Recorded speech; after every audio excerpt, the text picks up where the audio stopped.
Good morning, good afternoon, good evening, ladies and gentlemen, wherever you may be in the world. Welcome to Thoughtful Nuggets and Pearls on Gifted Healing TV. I'm Sara Jane, and I am delighted to be joined for this program by Angela Maroosis. Angela's, you're in Canada? Yes, I am. Yeah, that's Canada. So I love it because guests from all over the world. And we're going to be having a little conversation about the power of our tears. So, Angela, share just a little bit about yourself and sort of why you feel that to cry is to accept the depths of our feelings. Okay, so I am an empath and a certified life coach. And one of the ways that I show up in this world is talking and teaching about unconditional love, which to me, so the thing about the depth of our feelings is that when we're really small, we start to learn about our feelings. We start to feel our feelings. But what we learn is the reflection of what comes at us when we express our feelings. And so from a really young age, you know, little boys are taught, that it's weak of them to cry. And little girls are taught that, no one wants to see or hear these tears and almost treated like it's a form of manipulation. And so these things start being embedded in us at a really young age, and they don't honor this feelings that we have of how we express ourselves, and they stunt the way we grow in terms of having emotional maturity.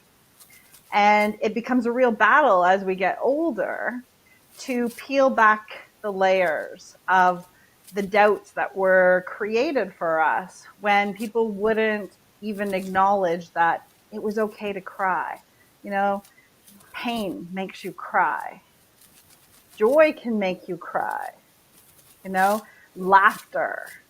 When you sit with friends or family and the running commentary just builds and builds to the point where you're crying tears, but laughing. It helps to express. Holding any feeling in is not healthy for anyone. Our feelings are meant to be felt, to be expressed. And we're supposed to learn how to not only express them, but to validate them for ourselves and to do it in a positive way so that we are responsibly showing them to others.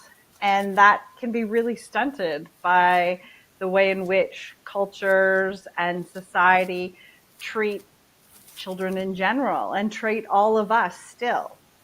So how does someone learn to validate themselves if anything they were doing in their younger years when they were in the learning process was invalidated, was asked to be closed down? The piece I provided about the power of our tears actually comes from sitting the day after I visited my younger cousin in hospice. Was 5 years younger than myself. And even on her deathbed, she felt like she shouldn't be crying, that she shouldn't be expressing those places where she felt disappointed in things and all kinds of things. And it's like that to me was sad because really there was no place in your life, including here at the end of it, that you felt that it was okay to cry. To cry is to actually have strength because you're showing up for yourself and you're validating yourself and you're expressing it to the best of your abilities. And there is something beautiful in the ability to make an effort to share yourself, to share your feelings with another. It's, whoops, it's also about giving other people permission to do exactly the same, isn't it? To validate their own feelings. Don't hold back. It's really important. Um, yes, it's if you like, I see it as cleansing the windows of our soul, sort of washing and cleansing your eyes, which people refer to as being the windows to your soul. And it's, but it is also striking that happy medium between crying to cleanse, crying to show your feelings, whether it's joy, whether it's pain. And it's then going in, if you go into that crying of the poor me, and you take the power then away from yourself. So it's being really careful to find that fine line of the allowing your feelings, acknowledging your feelings, but the letting go, so that you can then take that step forward, especially when it comes to hurt and pain and trauma, etc. It's really important. If you've gone into that, sort of those tears of the freedom of liberation, the tears of joy, fun, and laughter, they aren't likely to keep going and going and going. But it's that those tears of pain and hurt and trauma that, and yes, loss and bereavement and grief. It's really, really important to be able to shed those tears, to let yourself do that, have the strength to do that. And what you were saying about the childhood. Oh boy, yes. So many of us, I think, have had experiences. I know I was hospitalized at a very early age, and I know that was because I spent my first birthday in hospital, and there were those times. But it's been recorded. That age, it's those tears. You are crying. One, because I was in pain because of why I was in hospital. Two, my parents weren't there. So there were the feelings of being unwanted, unloved, not good enough, sort of deserted, sort of abandoned. And that's in a young child. And so a child is going to cry. That's what they used to refer to as the naughty phase. How do children get over that when they don't understand? And then of course you just shut down, don't you? So it's that being able to do that, to be able to cry and to acknowledge the feelings and support children to do that, so that as adults they can support themselves and they can support more adults. Yes, and as an adult, who has yet to be able to feel supported in the expression of their tears, that when other people will cry in their presence, that's that passive modeling, that gentle way of, acknowledging and showing, like, it's okay. I'm a safe harbor that you can release those tears. The other thing about tears is that there's always a point in which, when you're like right in the depths of that feeling, that words, words fail it. You either don't know the words, or if you do know the words, you feel like somehow the words are failing it. And that those tears are that expression, that really, truly deep expression within you being allowed to be released. We're not meant to hold on to these things, because they tend to fester then. And then we get into situations where we hold ourselves back, and we don't want to create limits for ourselves. We don't want to create these barriers where we doubt that we're good enough, that because we are going to cry or express an emotion that will make other people uncomfortable, that somehow, like, that's a big no-no, and we're not allowed to do that. Being able to express yourself is a right. And it's a privilege of being a human being. Even animals cry in pain. Animals, you know what I mean? They have other ways of expressing their happiness. But as a human, we have these tears that can mean so many different things. And they touch something inside of us that we value because we value ourselves. And so that modeling and that allowing ourselves to let that out is an amazing gift and a privilege and a right that we have. When people kind of kick back at it, that's where we learn to kind of step into that self-love and acceptance of, no, my feelings are valid. You know what I mean? Some people prefer to cry quietly on their own, but that's okay. I think we all do that at times, but sometimes you're just caught in a place with someone where, you know what I mean, you need to just be present. And tears are present moment. They're acknowledging what's going on in the moment and not squirreling ourselves away. We all have tears that we cry in private, but we also deserve to be able to express them publicly around other people in those present moments.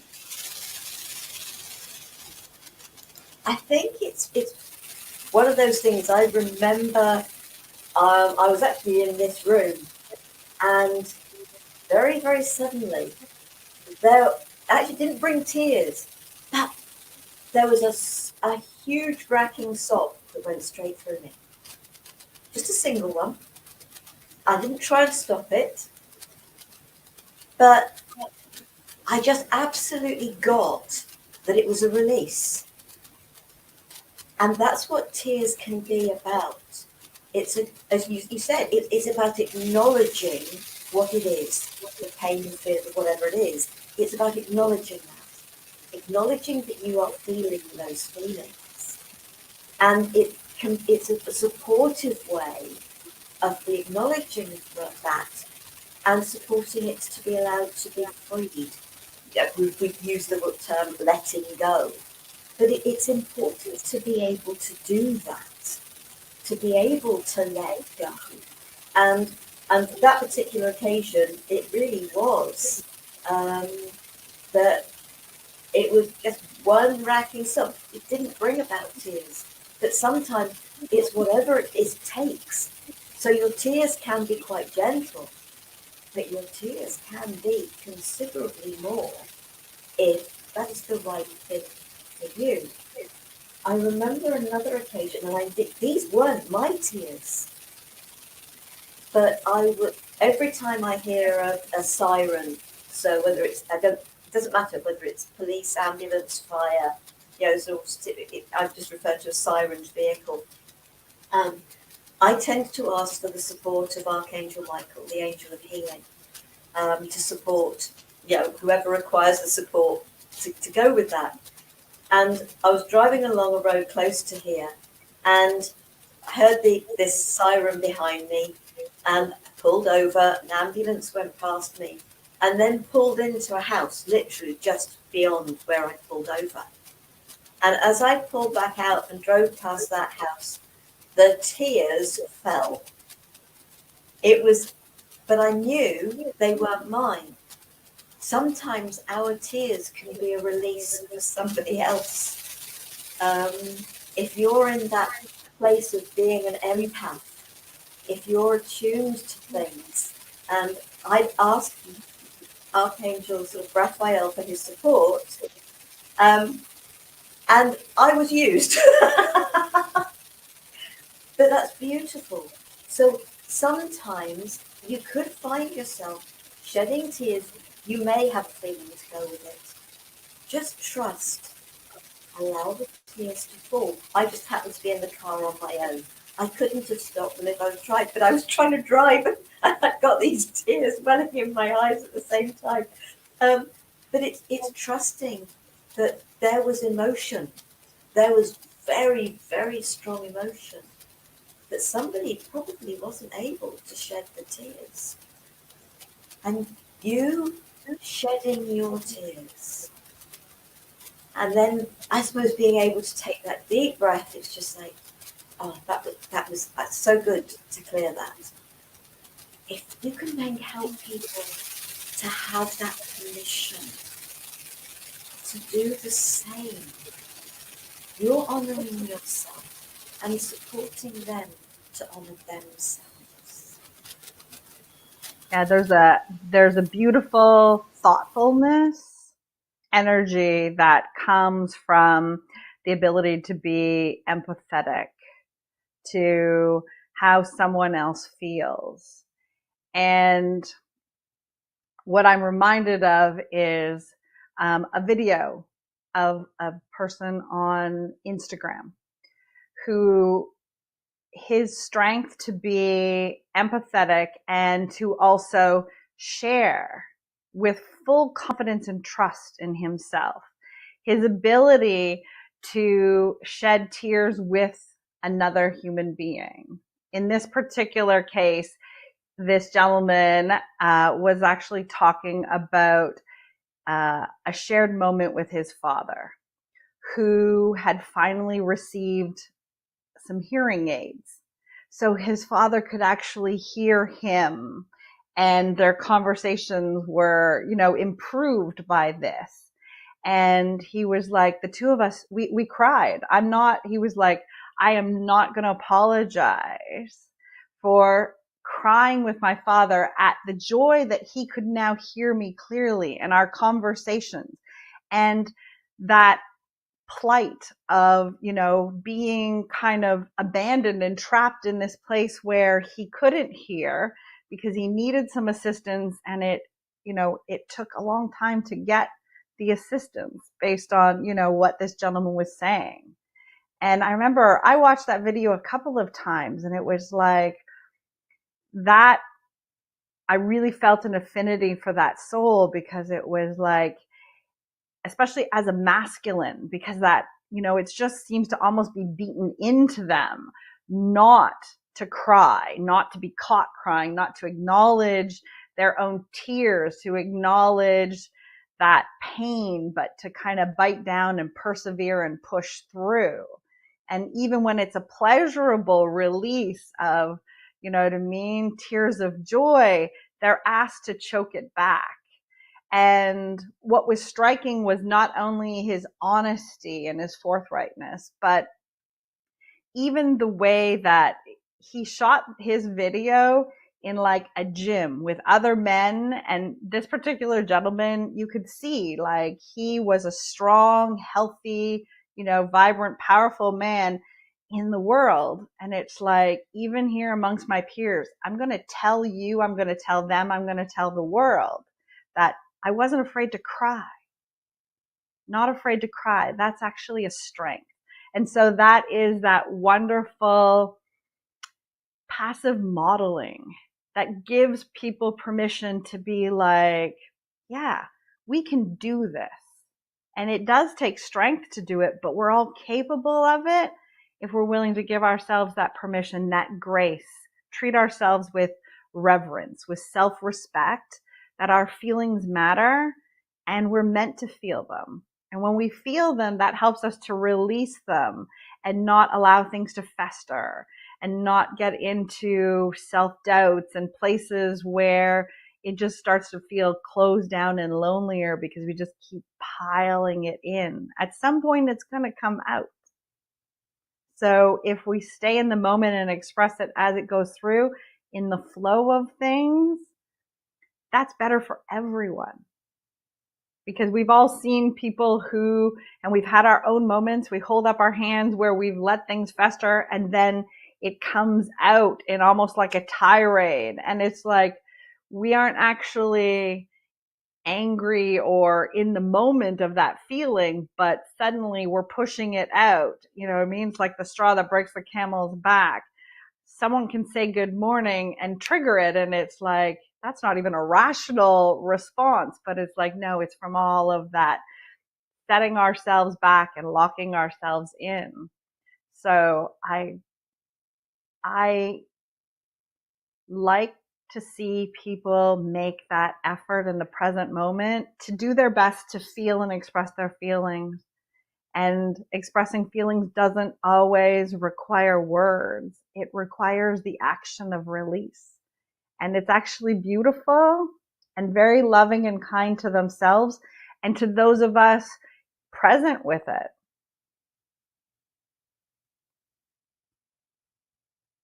I think the sad part is that some people find it really difficult to be around somebody that is crying.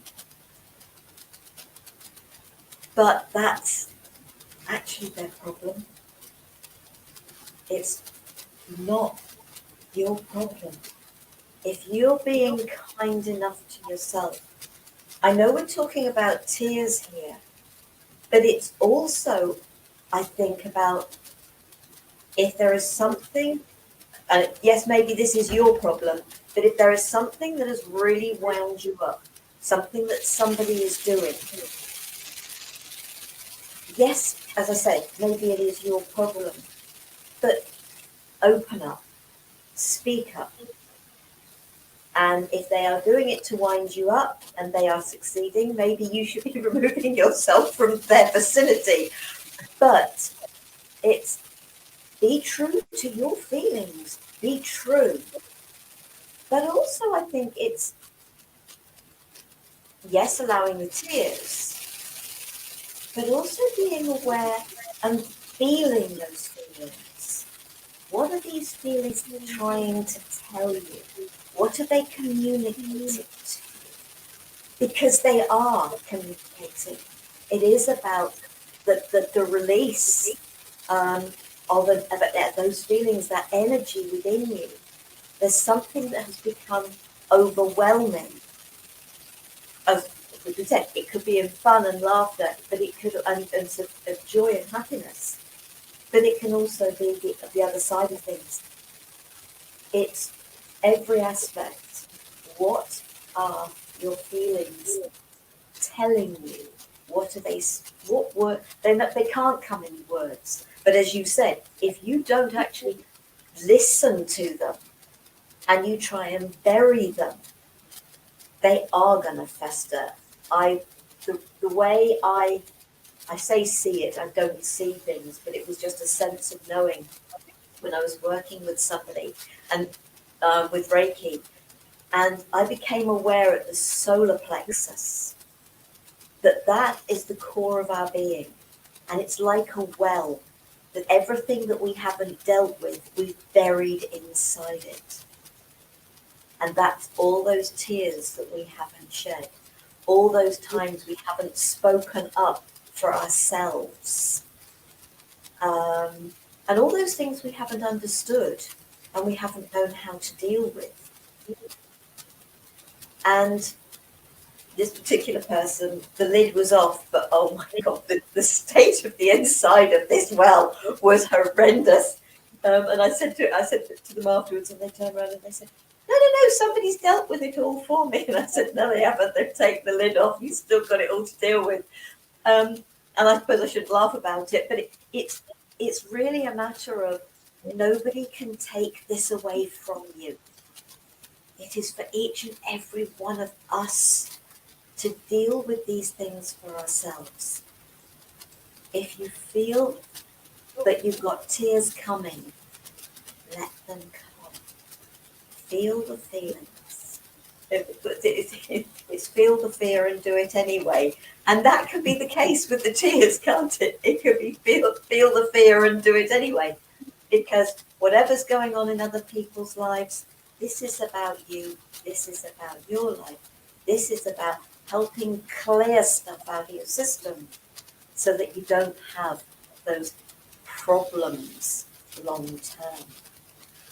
Yeah, it really can speak to our own patterns and cycles when we are not releasing our tears, our fears through, any of our feelings. But when we are present with our feelings and we're feeling them and we're releasing them, that if you find yourself looking at like a pattern where you feel like you're always crying or you're always feeling overwhelmed, that is a way of tapping into, there's a pattern. There's something here that I'm not acknowledging. There is something here that still feels wounded or abandoned or whatever the case may be. It's a very personal and individual thing. And tears are a release and a cleansing for that. So are other emotional releases. But what we're looking at is really also acknowledging that we're learning to do it better for ourselves. And I've seen for myself in connections with people and through my clients and friends and family, and sometimes total strangers in the grocery store, when people hit that point where they speak up for themselves. I am feeling this at the moment, and I know this belongs to me, but in something someone has said, when you say this, when you do that, I know it's my trigger, but when they acknowledge I'm feeling this, they're starting to acknowledge a pattern, starting to be able to dig that deeper, finding that place to kind of release something that they might not have realized they were holding on to for so long until they allow themselves to feel those feelings.